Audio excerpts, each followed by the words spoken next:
पवारांच्या कार्यक्रमात आपल्या कार्यकर्त्यांनी मागणी लावून धरलेली आहे, गोंधळ घातला.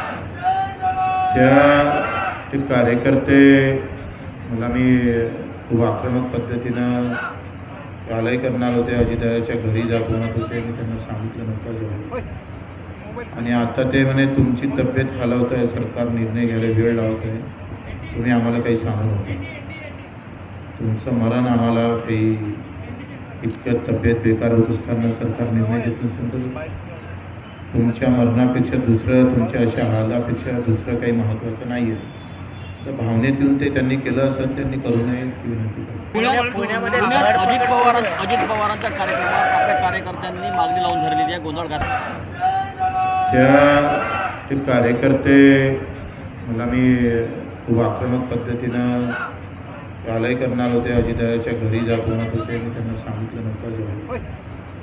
आणि आता ते म्हणे तुमची तब्येत खालावत आहे, सरकार निर्णय घ्यायला वेळ लावत आहे, तुम्ही आम्हाला काही सांगू नका. तुमचं मरण आम्हाला काही इतकं तब्येत बेकार होत असताना सरकार निर्णय घेत नसेल तर तुमच्या मरणापेक्षा दुसरं, तुमच्या अशा हालापेक्षा दुसरं काही महत्त्वाचं नाही आहे. तर भावनेत येऊन ते त्यांनी केलं असं त्यांनी करू नये ही विनंती करतो.